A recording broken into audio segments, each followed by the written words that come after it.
अस्सलामुअलैकुम। उम्मीद और दुआ है कि आप और आपके सभी घर वाले खैरियत से होंगे।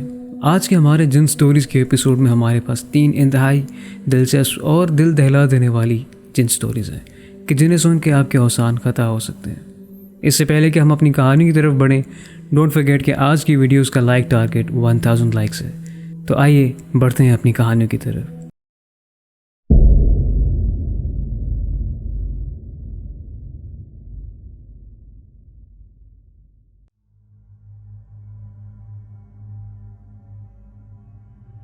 ये एक तारीक और तूफ़ानी रात थी, ऐसी जो ना सिर्फ आपका दिल दहला दे बल्कि कई वक्त तक आपके जहन से ना निकल सके। एक ऐसी रात जो आपके घर पर काबिज़ हो जाए। लेकिन कभी सोचा है कि ऐसी अंधेरी रात में भी कोई आदमी बाहर सड़क पर चल रहा हो, वो आदमी जो शायद ऐसी गैर मरी ताकतें या मखलूक से ना डरता हो। ये वाक़या हैदर नामी शख्स का है जो बिल्कुल उस आदमी की तरह बहादुर है जो तूफ़ानों और अंधेरों से नहीं डरता। हैदर एक रात सड़क पर चल रहा था कि उसे अचानक गलियों से गुजरते हुए एक गली से किसी की आवाज़ सुनाई दी जो बहुत गैर मामूली थी। हैदर निडर था। उसे तजस्सुस हुआ कि ये आवाज़ किसकी है और कौन उसके अलावा इस वक्त बाहर फिर रहा था। वो गली में दाखिल हुआ तो हैदर को गली में एक साए में खड़ी शख्सियत दिखाई दी। वो देखने में पतला और लंबा था। उसके बाजू उसके कद जितने लंबे थे। हैदर को उसका चेहरा ठीक से दिखाई नहीं दे रहा था, मगर वो ये महसूस कर पा रहा था कि उसकी आंखें अंधेरे में उसे घूर रही हों। वो चीज़ ना तो अपनी जगह से हिल रही थी और ना ही उसकी दहशत हैदर को कुछ सोचने समझने दे रही थी। वो फैसला नहीं कर सक रहा था कि उसे वहाँ से भाग जाना चाहिए या खड़े होकर बहादुरी से मुकाबला करना चाहिए। उसे यहाँ तक महसूस होने लगा कि ये उसका वहम भी हो सकता है। जब उसे महसूस हुआ कि वो चीज़ उसकी तरफ कदम बढ़ा रही है तो हैदर डरने लगा और वहाँ से जितनी जल्दी दूर जा सकता था भागने लग गया। मगर अजीब था कि वो जितना भी तेज़ी से भाग रहा था वो शख्स उतनी तेज़ी से उसके करीब बढ़ रहा था। उसने हार ना मानते हुए भागना बरकरार रखा। अचानक उसे दूर से एक स्टोर की रोशनी दिखाई दी। हैदर को तसल्ली हुई कि इस वक्त कोई दुकान खुली होगी जिसकी लाइट ऑन है। जैसे ही स्टोर में दाखिल हुआ, सुकून की सांस ली और दुकानदार को आवाज़ देकर कहा कि कोई है तो मुझे पानी पिला दो। दुकानदार आवाज़ सुनकर पीछे कमरे से बाहर आया और हैदर को तसल्ली दी कि घबराओ नहीं, तुम शायद किसी चीज़ को देखकर डर गए हो।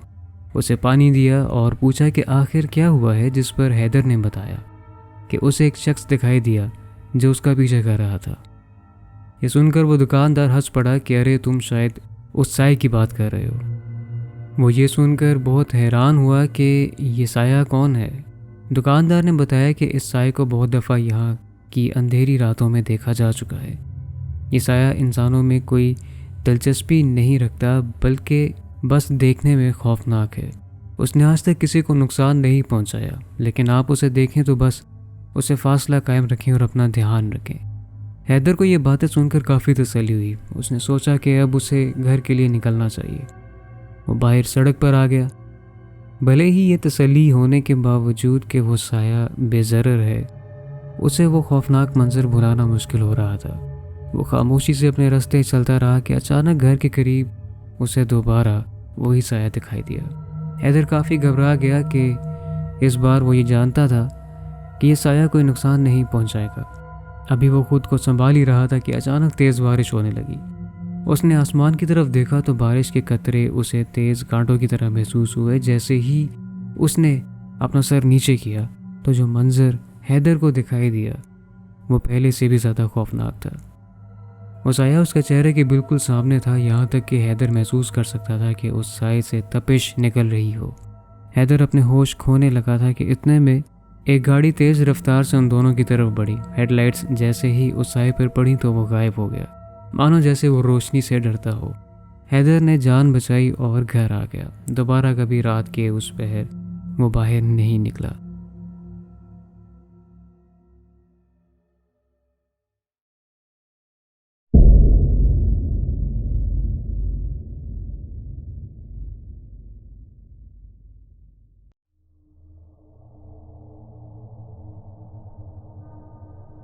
लाहौर में एक पुराना घर हमेशा से मुकामी लोगों के लिए दिलचस्पी का बायस रहा है। कहा जाता है कि यह घर 19वीं सेंचुरी में एक अमीर ताजिर ने बनाया था, लेकिन ये कई दहाइयों से लावारिस पड़ा था। इस घर के बारे में बहुत सी अफवाहें थीं, जिनमें जिन्नात की कहानियाँ भी शामिल थीं। फरहान एक 20 साल का नौजवान लड़का जो घर किराए पर लेने का शौक़ रखता था, इस घर से जुड़ी कहानियों को लेकर हमेशा से ही काफ़ी क्यूरियस था कि ये कहानियाँ हकीकत पर मबनी हैं या महज लोगों की मनगढ़ंत बातें हैं। फरहान उस घर में शिफ्ट हो गया। काफ़ी एक्साइटेड था कि ये एक मिनी एडवेंचर ही सही, वो इस राज से पर्दा उठाकर दुनिया को बताएगा कि यहाँ से जुड़ी कहानियाँ सच है या झूठ। उसने सामान अनपैक किया और आराम करने के लिए लेट गया। पहली रात काफ़ी नागवार गुजरी। फरहान ने एक बेचैनी के बायस खाली कमरों का जायज़ा लेना शुरू किया, लेकिन उसे कुछ ऐसा नहीं मिला जो साबित कर सके कि यहाँ जिन्नात का बसेरा हो सकता है। लिहाजा वो वापस बिस्तर पर आया और पुरसुकून नींद सो गया। अगली रात एक अलग कहानी थी। फरहान आधी रात को बच्चे के रोने की आवाज़ पर बेदार हुआ। बिस्तर से उठा और दूसरी मंजिल के कमरे में उसने एक आवाज़ का पीछा किया। आवाज़ एक बंद कमरे से आ रही थी। उसने दरवाज़ा खोलना चाहा, लेकिन दरवाज़ा मुकम्मल तौर पर लॉक था।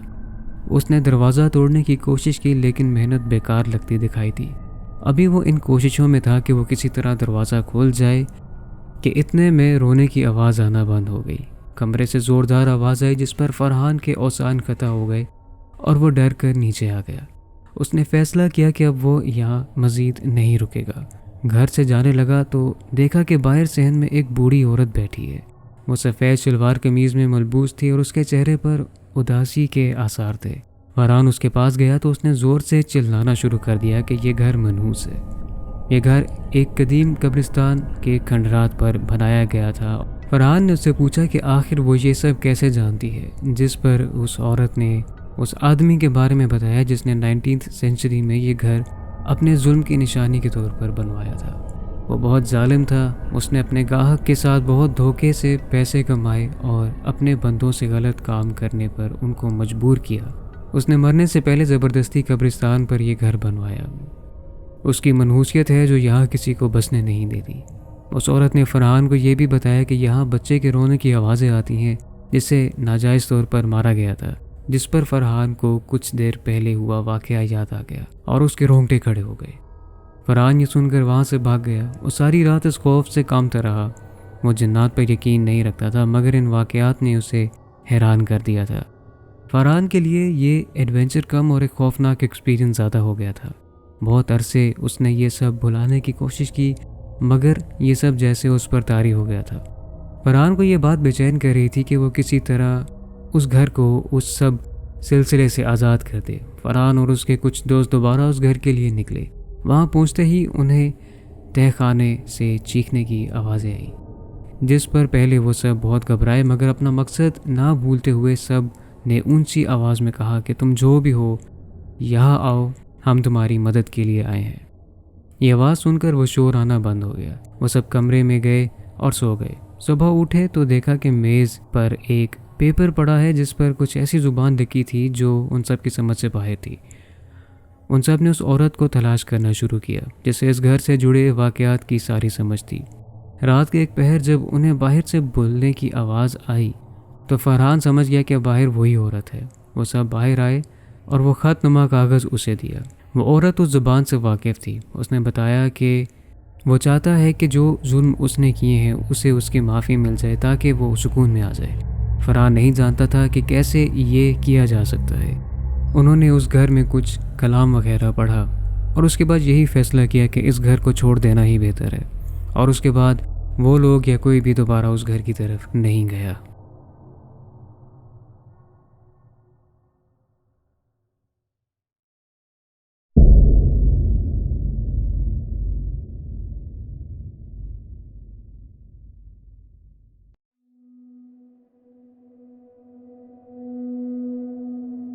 ये वाक़या एक तारीख और तूफ़ानी रात से जुड़ा है। लोड शेडिंग के बायस लाइट नहीं थी और पूरे घर में रोशनी का एक वाहिद ज़रिया मोमबत्तियाँ थीं जो घर को रोशन कर रही थीं।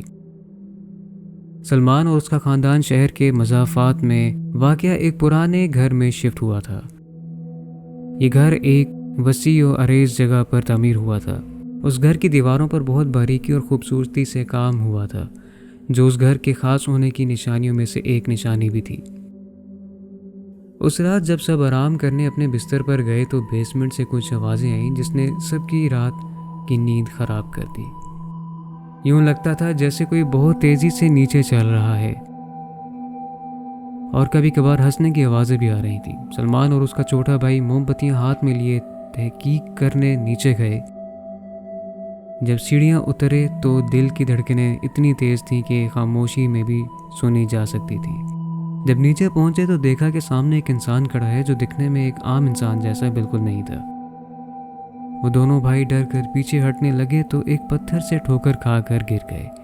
मोमबत्ती भी बुझ गई और अब तहखाने में सिर्फ एक ही रोशनी दिखाई दे रही थी, जो उस इंसान की आंखें थीं। अंधेरे में डूबा हुआ वो शख्स जब दोनों भाइयों के करीब बढ़ा तो खौफ से उन दोनों ने अपनी आंखें बंद कर लीं और मदद के लिए चिल्लाना शुरू कर दिया। वो जानते थे कि वो किसी बड़ी मुसीबत में शायद मुब्तला हो सकते हैं। सलमान के अबू भागते हुए नीचे आए और इतने में लाइट आ गई। वो सब अब उस सायनुमा इंसान को नहीं देख पा रहे थे, मगर उस जगह उसके होने का एहसास बढ़ता जा रहा था। जब सलमान को महसूस हुआ कि किसी ने उसका गला दबोच लिया है, तभी सलमान की दादी की बुलंद आवाज़ आई जो जिन्नात से बचाव की मसनून दुआएं पढ़ती थी। सलमान को अपना आप आज़ाद महसूस हुआ और सब ऊपर की जानिब भाग गए। वो समझ गए थे कि अगर यहाँ रहना चाहते हैं तो यही एक रास्ता है जिससे महफूज रहा जा सकता है। वो लोग अपना दिन और रात अल्लाह के ज़िक्र व कुरान की तलावत से शुरू कर दे और एक दिन ऐसा आया जब वहाँ ऐसा कुछ भी उन्हें गैर मामूली ना तो दिखाई दिया और ना ही महसूस हुआ। मानो जैसे कुछ अरसे के बाद जो कुछ भी उस घर में गैर मामूली था हमेशा के लिए चला गया।